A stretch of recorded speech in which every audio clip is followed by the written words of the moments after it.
So what's up, everybody? This is Bevo, and thank you for tuning in to, what am I going to call this? Maybe a small talk. I'll probably just add this to the small talk series that I've been doing about small businesses everywhere, to introduce myself to those people and to introduce you to those people as well. So right now, today, we have Fiona, a client of mine, a friend of mine, on the line. And we're going to have a little conversation about Fiona as an artist, Fiona as a writer, and Fiona as a coach, all the things, where she's going with her, with everything that she's doing right now.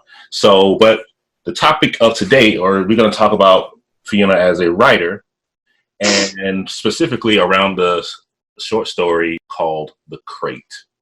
So, Fiona, thank you for being here with me today. Thanks for having me. We've had some technical difficulties earlier today, but we're moving past them. We found out it wasn't our fault. Yes, I'm glad that it wasn't our fault, because there's nothing more than making someone feel like they're ridiculous inside of a space where it's already too much to have to do anyway. That's right. It's out of our control. It is out of our control. So let's talk about things that are in our control, and your short story, The Crate. Okay. Where did the idea come from? Well, it's sort of an idea that kind of came from two places.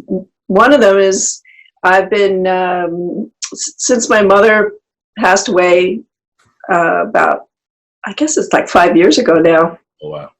I've been trying to understand her because I didn't really know her when she was alive. And she was a difficult person to know. And so I try to think of how I might imagine her to be. And so part of the story comes from me trying to imagine what she might have thought about, how she might have seen the world, what would have been of concern to her, and how she would have reacted to certain things in her life. And then the other part of it was somebody told me a story about a tragedy of someone who got married and whose spouse was killed immediately after the wedding. And they had been given this set of china as a wedding present, and the bride, who was too distraught to ever open this very large set of china. So it sat unopened until after she passed away. Wow. So that's where that was the origin of the story. I got goosebumps when I heard that, and wow. I wanted to put the two things together. So at that point, when you, because I love your writing a lot, and with our time that we spend together is from week to week, the one thing that I like the most is how candid you are about your life and how it goes into your writing. And and it's kind of it's from this approach of it's just real honesty, right? And you don't pull any punches sometimes. So with the reimagining of your mother, or a continuation of that imagination, how does that get us around to this family and this story? Well, my mother grew up in England and was a teenager during the Second World War. She had, along with just the tragedy and difficulty of the war, she also had other difficult things happen in her life. Her mother died when she was very young. I think my mother was about 9, something like that, leaving a lot of children who my mother ended up taking care of. Including and had the experience of losing one of those siblings during an air raid, and later on lost another sibling in early adulthood. So she had a lot of loss, and she also was an immigrant to this country, and she came when she was in her late 30s. She married late for those times in the early 60s. So it was a time when you went to another country, you didn't go back for visits, at least not very much. And you really were very isolated. So she was in the United States, very isolated with 3 children, and really trying to deal with all of that trauma that she'd experienced. So that's what I'm trying to imagine, is how she might have been coping with that internally. Because I think she expressed a lot of anger about her. A lot of anger came out, but I think there were a lot of subtleties of feeling that didn't necessarily get expressed. Mm-hmm. Like grief and loss. Yeah. And is that one of the hardest parts you mentioned about writing this story? Kind of just gave you chills, and I know it was a hard story for you to write. What makes this subject matter in particular hard for you to get to?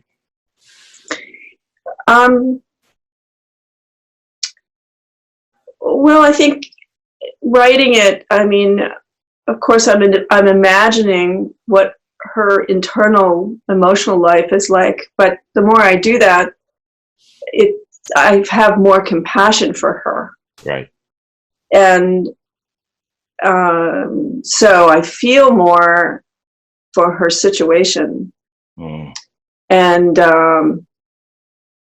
that's difficult.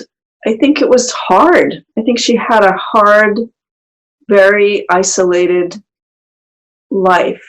Okay. She didn't want to lose anymore, so she didn't let anybody in. She kind of gave up intimacy so that she didn't experience any more pain of losing somebody. And she lost people. I mean, my youngest sister, passed away 15 years ago. So it's not like it stopped happening. You know, she continued to have things in her life that were tough. Where do you, because your style is, like I say, super candid, there's a lot. And I think that's because you are very descriptive about how you set the scene for us as the reader. Where does that, is that something that's always been there, or is that what is that inspired by as a writer? What, setting the scene, you mean? Yeah, like that descriptive, the way that you describe the scene, you set it up. I know exactly what's happening in here. I can see myself, that I can see the points where I know I'm in England and you haven't really said it, right? Or it feels like it because you haven't really said it. But like, what inspires that type of writing from you? Well, I guess I notice a lot about my environment, and I always just assume everybody did that, but I guess that's not really true. So, you know, I can remember things about my young life, my brief time living in England myself, and weird things like the texture of the fabric that was on the train seats in those days. I think, mercifully, they've replaced that kind of fabric, but I can really call to mind that fabric, you know, the smells, the tastes, just the way things felt, the atmosphere. That's something that I think that I'm paying attention to unconsciously all the time. So that's when I'm writing, I really try to get more conscious about that and so that as I'm writing, I'm reading what I've written. I'm trying to decide whether I've said enough for it to be not general, but specific.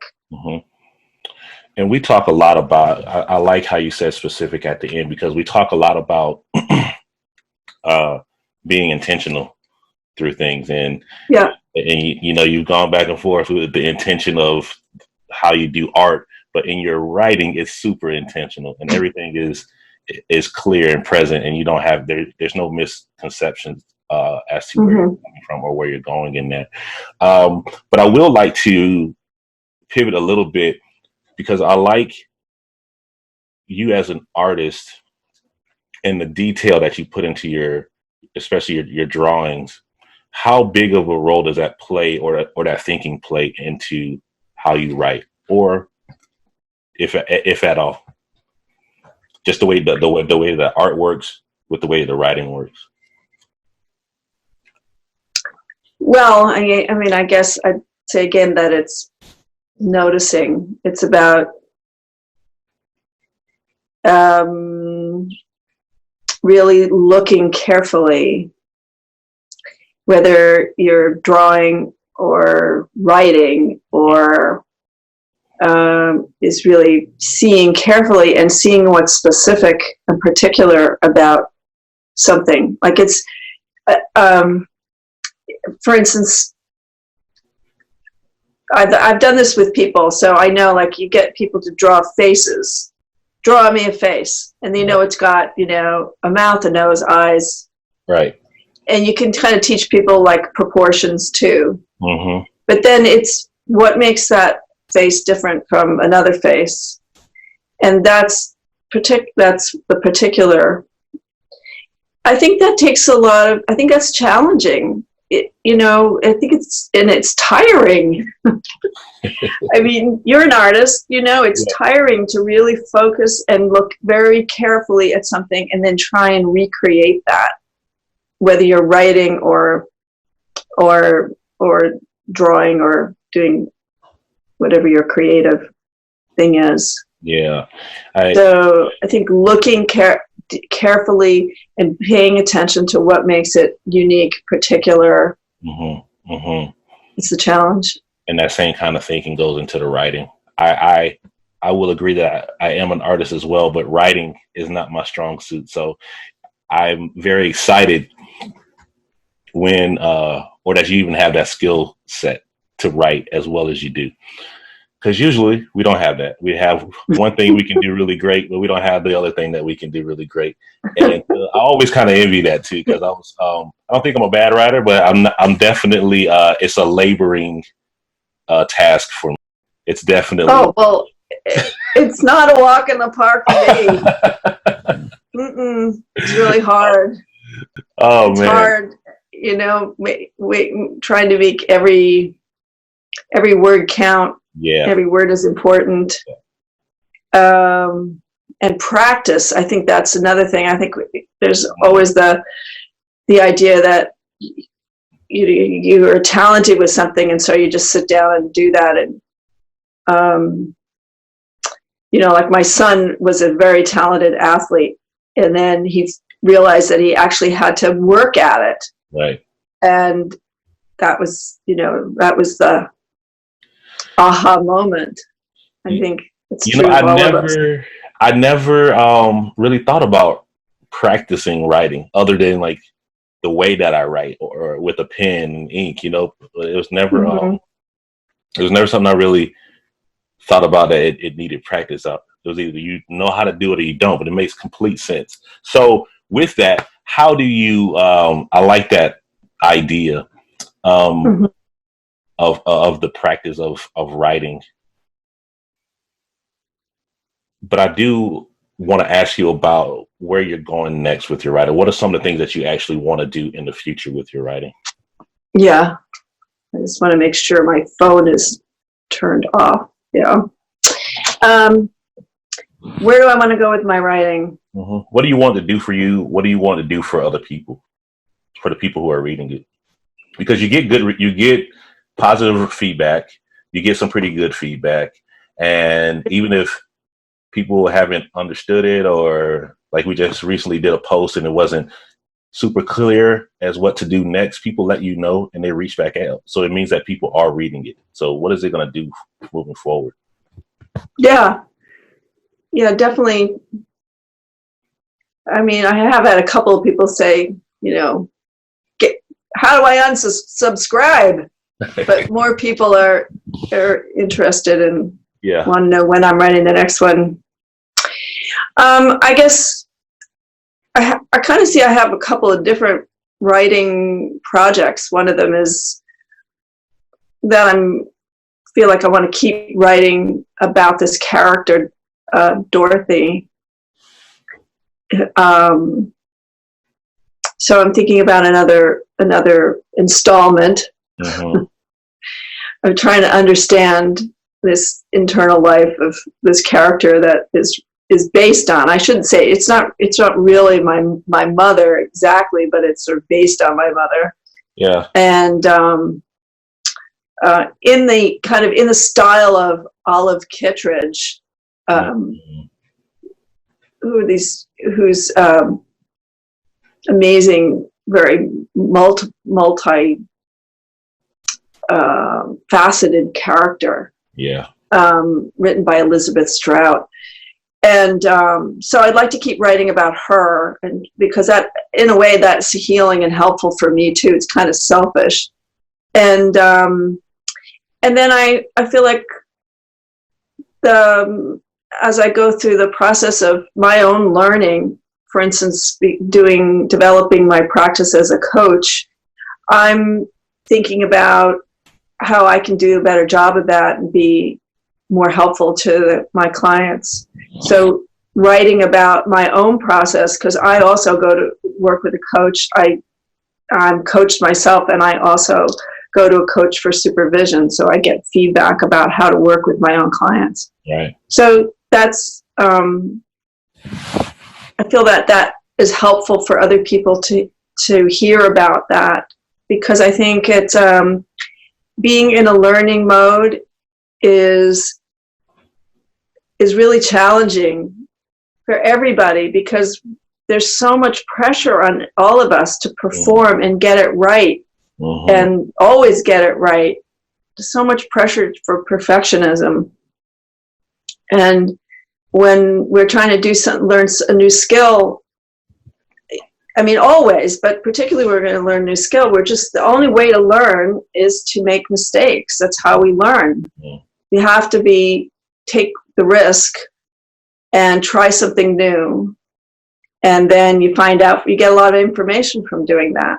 I think that's awesome. And in Olive Kittredge fashion, how much more will we hear about Dorothy?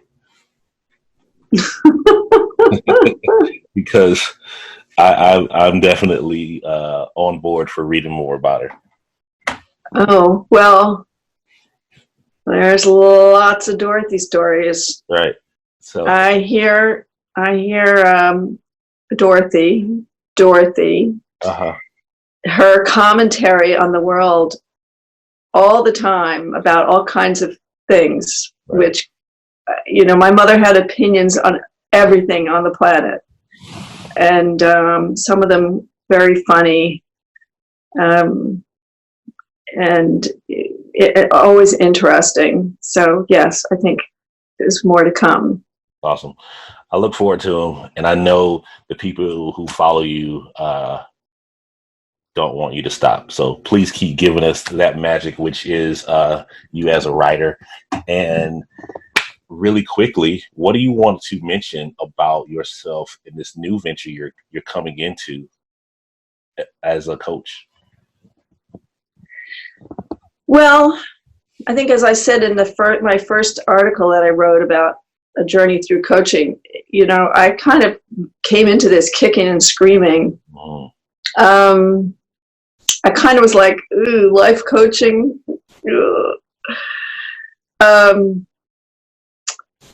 How quaint. But, it turns out that for me, it's been really life-changing. and continues to be. And I think the aspect of working with a partner is really important. So I guess what I want to convey is my commitment to really walking hand in hand, side by side with people who come here to see me and entrust their journey to me to do that together. That I want to create an environment that's non-judgmental, that's about curiosity, learning, self-compassion, healing, humor. Yes. Humor is really important. And that also, that this doesn't have to take, the rest of your life. You don't have to be like in therapy for the next 30 years. Right. I mean, I know that for some people that's what they want to do, but I think also there's an opportunity here to do sort of, as in the art world you'd say, a body of work. Right. So you do a body of work, and then you kind of go away and chew on that for a while, and then maybe you come back and do another piece of work. And that's kind of how I think about it. I think it's awesome. I want people to graduate. I want people to feel like they're working towards being independent. And so it's a collaboration towards independence. And a lot of things you just mentioned too, independence, but then working together as well. All that stuff, I think, are apparent inside of your work as a writer. There's always family there. There's always people around a main character. Even as that character is an independent type person, especially in this story, she's leaving her husband behind to go someplace else. There's still people around her, so she's not an isolated type character. So it's interesting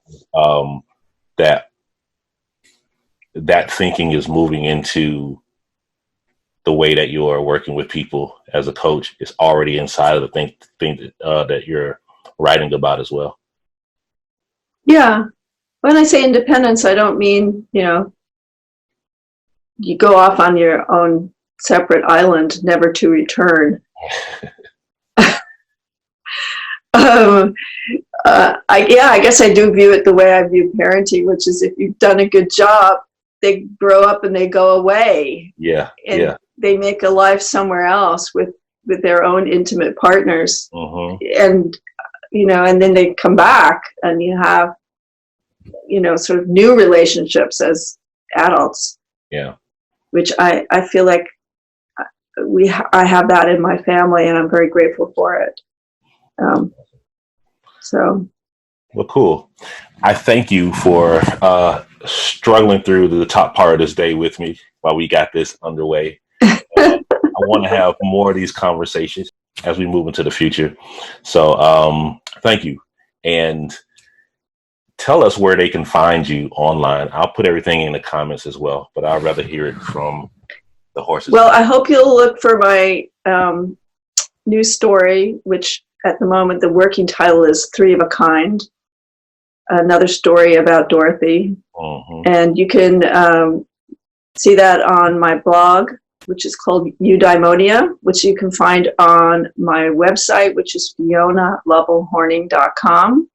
You can also see me on Facebook at Fiona Loves Art or Fiona Horning.